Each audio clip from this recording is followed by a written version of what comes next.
శ్రీ గురు చరిత్ర అధ్యాయం 41 మంగళవారం పారాయణం. ఓం శ్రీ గణేశాయ నమః. ఓం శ్రీ సరస్వత్యై నమః. ఓం శ్రీ గురుభ్యో నమః. ప్రస్తావన. పరమాత్మ వాక్కు మనుషులకు అందనివాడు. ఆయన ఒక్కడే అయినా విప్రులు ఆయనను బహువిధాలా నిర్వచించారన్న వేదమే ఆయననే రుద్రుడని విష్ణువని కూడా స్తుతించినది. కానీ కలి ప్రభావం వలన శివకేశవ భేదం భక్తుల మధ్య విద్వేషానికి కారణమైంది. ద్వేషము, స్పర్ధ వంటి అసురీ స్వభావం గలవారి యజ్ఞ దాన తపఃకర్మలు నిష్ఫలమని భగవద్గీత ఆ భేదాన్ని రూపుమాపి సత్వప్రధానమైన సామరస్యాన్ని తెలపడానికి త్రిమూర్తి రూపి అయిన దత్తస్వామి ఈ యుగంలో శ్రీపాద శ్రీవల్లభులు శ్రీ నృసింహసరస్వతి స్వాములుగా అవతరించాడు. అందుకే శివపరమైన రుద్రాక్ష, భస్మము, కాశీ విశ్వనాథుల మహత్యం తెలిపిన శ్రీగురుడు విష్ణుపరమైన అశ్వద్ధ పూజ, అనంత పద్మనాభ వ్రతాల మహత్యం కూడా తెలిపాడు. అయితే ఇట్టి వ్రతాలు సామాన్యులైన భక్తులకే తెలిపాడు గాని తీవ్ర ముముక్షువులైన సిద్ధుడు మొదలైన ముముక్షువులకు గురుసేవ ఒక్కటే చెప్పాడు. ఆ వ్రతాలు ఆయన వాక్కు వల్ల శక్తివంతములయ్యాయి గాని భక్తులు తమకై తాము చేసినప్పుడు కాలేదు. ఈ విషయాలన్నింటినీ 41, 42, 43 అధ్యాయాలలో చూడవచ్చు. కథా ప్రారంభము. నామధారకుడు: స్వామి, సర్వధర్మాలతో కూడిన శ్రీగురు చరిత్ర వింటుంటేనే నా హృదయంలో అజ్ఞానమనే చీకట్లు నశించి జ్ఞానమనే జ్యోతి వెలిగింది. ఇప్పుడు గురుస్మరణ పట్ల ఎంతో ప్రీతి కలుగుతున్నది. శ్రీగురుని అంతటి అవతారమూర్తి యొక్క సాన్నిధ్యం పొందిన మహాజ్ఞానులు, సిద్ధపురుషులు మీరు. నా పూర్వపుణ్యం వలన అట్టి మీ దర్శన భాగ్యం కలిగింది. మా పూర్వీకులు శ్రీగురు భక్తులు ఎలా అయ్యారో తెలుసుకోవాలని ఉంది, చెప్పండి అన్నాడు. సిద్ధయోగి ఇలా చెప్పసాగారు. నాయనా, పూర్వం శ్రీగురుడు తీర్థాటనం చేస్తూ గోదావరి తీరాన ఉన్న వాసర క్షేత్రానికి వేంచేసినప్పుడు ఆయనను భక్తితో పూజించి ఆయన ప్రేమకు పాత్రుడైన సాయందేవుడే మీ పూర్వీకుడు. అటు తర్వాత శ్రీగురుడు అనేక తీర్థక్షేత్రాలను పావనం చేస్తూ పర్యటించి ఈ గంధర్వ నగరం చేరారు గదా. అటు తర్వాత వారి కీర్తి దశ దిశలా వ్యాపించి సుదూర ప్రాంతాల నుండి కూడా ఎందరెందరో వచ్చి వారిని సేవించి అభిష్టసిద్ధి పొందుతున్నారని మీ పూర్వీకుడైన సాయందేవునికి తెలిసింది. అతడు అందుకెంతో ఆనందించి ఒకనాడు శ్రీవారి దర్శనానికి ఈ గంధర్వపురం వచ్చాడు. శ్రీగురునికి నిలయమైన ఈ గంధర్వపురం అతడి కంట పడగానే అతిశయించిన భక్తి శ్రద్ధలతో అడుగడుగున సాష్టాంగ నమస్కారాలు చేస్తూ మఠానికి చేరుకున్నాడు. అక్కడ శ్రీగురుని దర్శించగానే అతనికి రోమాంచితమై ఆనంద బాష్పాలు రాలాయి. ఆయనకు సాష్టాంగ నమస్కారం చేసి తన జుట్టుతో వారి పాదాలు తుడిచి గద్గద స్వరంతో ఆయననిలా స్తుతించాడు. ఓ పరమాత్మ, పరంజ్యోతి, నృసింహ సరస్వతి, మీరు త్రిమూర్తి ఆత్మకులే గాని మానవ మాతృలు గారు. సర్వతీర్థాలకు ఆశ్రయమైన మీ పాదాలను దర్శించినంత మాత్రమే కోటి జన్మల పాపం నశిస్తుంది. మీ దర్శనం వలన ధన్యుడనయ్యాను. మా పితరులు కూడా కృతార్థులయ్యారు. ఓ సర్వవ్యాపక సద్గురు భక్తవత్సల జయము. జీవుల పట్ల కరుణయనే జలంతో నిండిన కమండలం ధరించిన మీరు సాక్షాత్తు ఆ బ్రహ్మదేవుడే. మీరు అమృతతుల్యమైన ఆ నీరు చల్లి చనిపోయిన వారిని మరల బ్రతికిస్తున్నారు. స్వామి, దండమును ధరించిన మీరు సాక్షాత్తు దుష్టులను దండించి భక్తుల దైన్యాన్ని పారద్రోలి రక్షించే శ్రీ మహావిష్ణు స్వరూపులే. ఇప్పుడిలా సన్యాసి వేషంలో అవతరించారు. భస్మము, రుద్రాక్షలు ధరించిన మీరు భక్తుల పాపాలను, భవరోగాన్ని నశింపజేయగల సమర్థులు. సాక్షాత్తు శివస్వరూపులు. ఎవరి కృప వలన చచ్చినవాడు బ్రతికాడో, గొడ్డు బర్రె పాలిచ్చిందో, మేడు కట్టె వృక్షమైందో, హీనుడు ఉద్ధరింపబడ్డాడో అట్టి మిమ్మల్ని ఎవరు ఎరగగలరు? శ్రీగురుడు సంతోషించి సాయందేవుడు తలపై చెయ్యి పెట్టి, నాయనా, నీవు మాకు పరమభక్తుడవు. నీ స్తోత్రం వలన మాకు సంతోషమైంది. నీ వంశస్థులందరూ మా భక్తులై చిరకాలం వర్ధిల్లుదురుగాక అని ఆశీర్వదించారు. ఆ తర్వాత శిష్యులందరితో ఆయన, మీరంతా సంగమంలో స్నానం చేసి అశ్వత్థ వృక్షాన్ని సేవించి పంక్తి భోజనానికి రండి అని చెప్పి సాయం దేవునితో నీవు కూడా వారితో వెళ్ళిరా, ప్రసాదం తీసుకుందువు అన్నారు. అందరూ సంగమానికి వెళ్ళి వచ్చాక అతడు శ్రీగురునికి పూజ చేసి భిక్ష ఇచ్చాడు. అప్పుడు స్వామి అతన్ని తమ ప్రక్కనే కూర్చొనబెట్టుకొని భోజనం పెట్టించారు.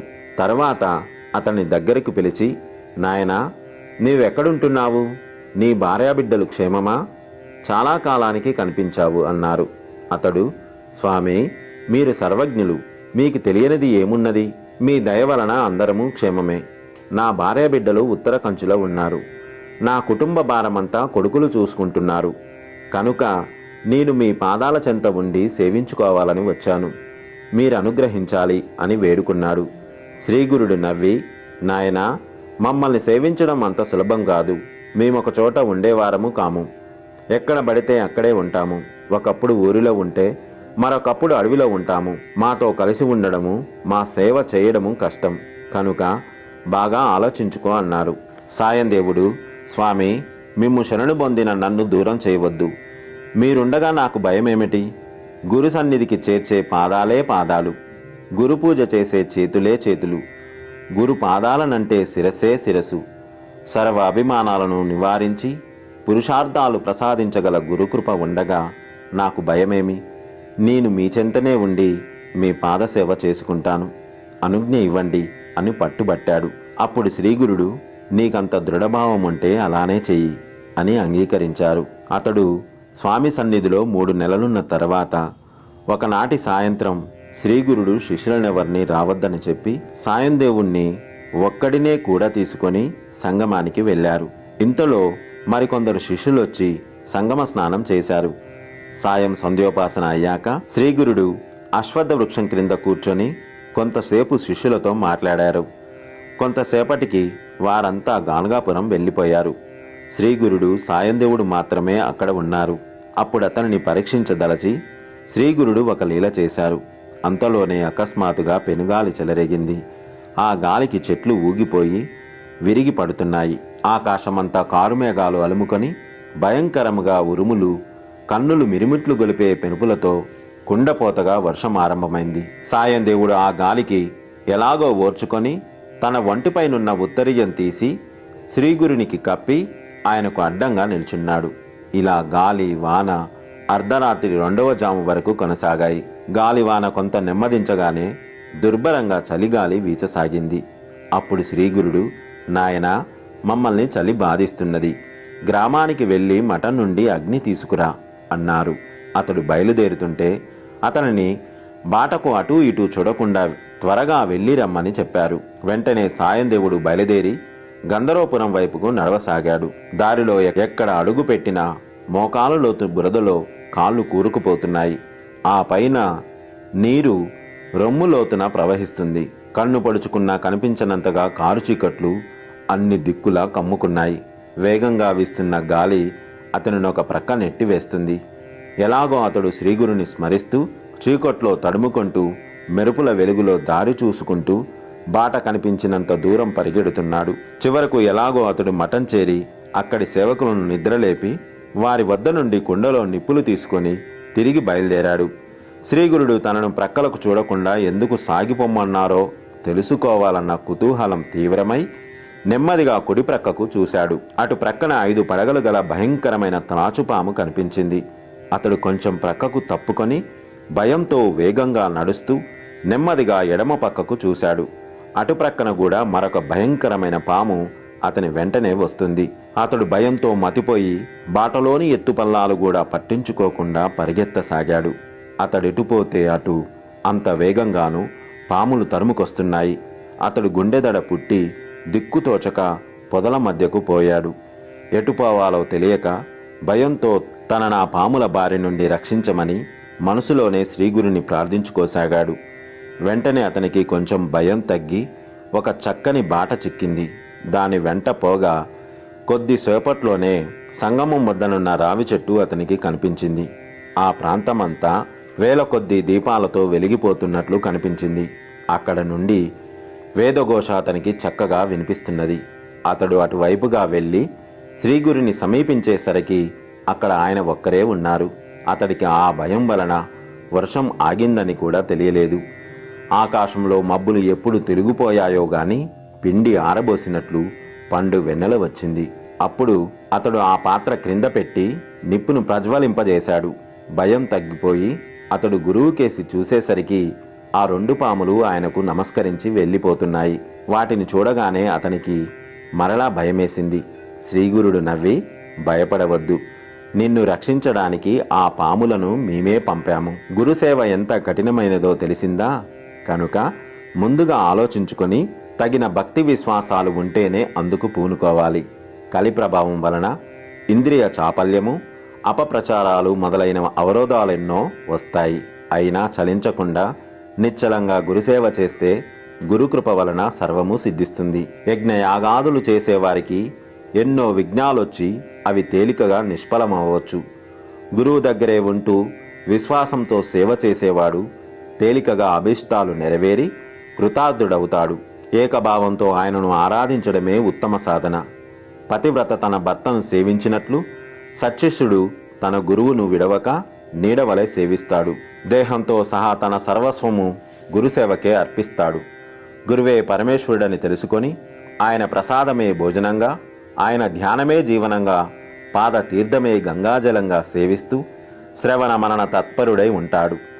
గురువు ఎంతటి దుస్సాధ్యమైన ఆదేశమిచ్చినా సరే దాన్ని సాధించడానికి ఉపక్రమిస్తాడు. ప్రారంభించాక దానిని ఎంత కష్టపడి అయినా పూర్తి చేస్తాడు. అలా చేస్తే వాడిని చూసి యమధర్మరాజు కూడా భయపడి తొలగిపోతాడు. అప్పుడు సాయందేవుడు నమస్కరించి, స్వామి, నేనేమీ తెలియని వాణ్ణి. కృపతో గురుభక్తి ఎలాంటిదో వివరించండి. దాని సహాయంతో స్థైర్యం చిక్కించుకొని మీ చెంతనే ఉండి సేవిస్తాను అన్నాడు. అప్పుడు శ్రీగురుడిలా బోధించారు. నాయనా, చెబుతాను విను. నీవు ఇక రాత్రి అయిందో బ్రహ్మీ ముహూర్తం అయిందోనన్నది పట్టించుకోకుండా వినాలి. సత్కాలక్షేపం అవుతుంది. పూర్వం పార్వతీదేవికి పరమేశ్వరుడు బోధించిన గురుభక్తి తత్వం నీకు చెబుతాను. శివుడిలా చెప్పాడు, దేవి, గురువే ఈశ్వరుడన్న దృఢమైన విశ్వాసంతో ఆయనను సేవించడం వలన సర్వసిద్ధులు కలుగుతాయి. అట్టి ఫలితమే తపో అనుష్ఠానాదుల వలన చాలా కాలానికి గాని సిద్ధించదు. యథావిధిగా గురిని సేవించేవారికి యజ్ఞాది కర్మలు చేయని లోటు కలగదు. పూర్వం త్వష్టయ్య అనే బ్రాహ్మణ బాలునికి 8వ సంవత్సరంలో ఉపనయనం చేసి వేదాధ్యాయానికి గురువు వద్దకు పంపారు. ఆ బ్రహ్మచారి చక్కగా గురుసేవ చేస్తున్నాడు. ఒకసారి ఆ గురువు యొక్క కుటీరం శిథిలమై వర్షపు నీరు లోపలికి కురిసింది. గురువు త్వష్టని పిలిచి, నాయనా, ఈ కుటీరం ప్రతిసారి వర్షానికి పాడైపోతున్నది. ఇలా గాలి, వాన, అగ్నుల వలన నశించకుండా అన్ని వసతులు కలిగి ఉండే కుటీరం నాకు కావాలి అని చెప్పాడు. అప్పుడు గురుపత్ని, నాయనా, ఎవ్వరూ నేయనిది, కుట్టనిది, రంగురంగులది, సరిపోయేది అయిన రవిక నాకు తెచ్చి పెట్టాలి అన్నది.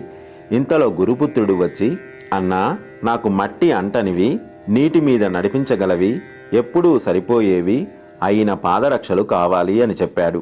అప్పుడే చిన్న పాప అయిన గురుపుత్రిక కూడా వచ్చి, అన్నా, నా చెవులకు కుండలాలు, ఆడుకునేందుకు ఒక బొమ్మరిల్లు కావాలి. అది ఒంటి స్తంభం కలిగి దంతంతో చేసినదై పగలనిదిగా ఉండాలి. అది నా వెంట తీసుకెళ్లడానికి వీలుగా ఉండాలి. అందులో అన్ని వసతులు ఉండాలి. దానిని నెట్టుకు వెళ్ళడానికి చక్రాలు ఉండాలి. దానిని మళ్ళీ ముడిచివేయడానికి వీలుండాలి. అందులో పీట, కుర్చీ ఉండాలి. ఆడుకోవడానికి మంచి వంట పాత్రలు మట్టివి కావాలి. నాకు అవే వంట నేర్పాలి. వాటిలోని వంట ఎంతసేపైనా చల్లారకూడదు. ఇతర వంట పరికరాలు కూడా కావాలి అని చెప్పింది. త్వష్ట అంగీకరించి అడవికి వెళ్తూ అవన్నీ ఎలా సంపాదించాలా అని ఆలోచించాడు. చివరకు దిక్కుతోచక తన గురువునే ధ్యానించి తన మనసులోనే ఆయనను శరణు పొందాడు. అలా పోతుండగా అతనికి ఒకచోట ఒక అవధూత కనిపించి, నాయనా, నీవెవరు? ఇంత చిన్నవాడవు, ఈ ఘోరమైన అరణ్యంలో చింతాక్రాంతుడివై తిరుగుతున్నావేమి అన్నాడు. ఆయనను చూడగానే త్వష్టకు మనసు శాంతించింది. తన గురువే ఆ రూపంలో దర్శనమిచ్చినట్లు అనిపించింది. అతడు ఆయనకు నమస్కరించి, స్వామి, ఈ నిర్మానుష్యమైన అరణ్యంలో మిమ్మల్ని చూడగానే మీరు సాక్షాత్తు ఈశ్వరుడని నాకు తోచింది. మీ దర్శన మాత్రం చేతనే నా మనసు స్థిరపడి ఆనందం లభించింది అని తాను సాధించవలసిన కష్టతరమైన పనుల గురించి విన్నవించుకున్నాడు.